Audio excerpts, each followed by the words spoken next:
नमस्कार, मी डॉक्टर स्वप्नील दुद्धलवार. आपण जे पत्रकार परिषद घेतली त्याचे दोन मुख्य कारण आहे. एक पहिलं कारण तर आपण जे करार केलं कॅरिबियन कंट्रीज सोबत, लॅटिन अमेरिका कंट्रीज सोबत, हा करार झाला इंदोरमध्ये, जिथे की मुख्यमंत्री मोहनसिंग यादव मध्य प्रदेशचे उपस्थित होते आणि बरेचसे GIVFचे मेंबर. GIVF एक ग्लोबल फोरम आहे जे की आयुर्वेदाला आणि इतरला फॉरेन कंट्रीज मध्ये घेऊन जातो. त्या अंतर्गत हा ठराव आपण पास केला. यामध्ये हे 60 देशाचे पेशंट्स किंवा रुग्ण नांदेडमध्ये येतील, इथे ट्रीटमेंट घेतील आयुर्वेदाची.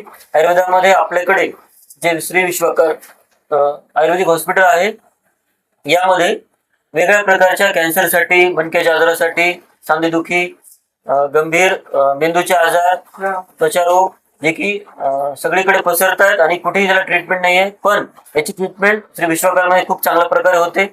शुद्ध आयुर्वेदिक उपचाराद्वारे पेशंटला याचा फायदा होतो.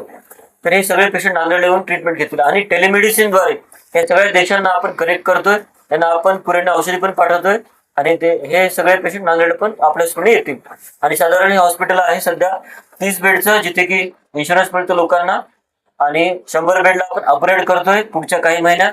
आणि पुढचं ध्येय आपलं 1000 बेडचं हॉस्पिटल, जे की नांदेड पासून 10 किलोमीटरच्या अंतर होणार आहे. त्यासोबतच एक आयुर्वेदिक महाविद्यालय जे की आपण गव्हर्नमेंटकडून सँक्शन करून घेणार आहे, हे पण आपल्या हॉस्पिटलवर आपण सुरू करणार आहे. थँक्यू.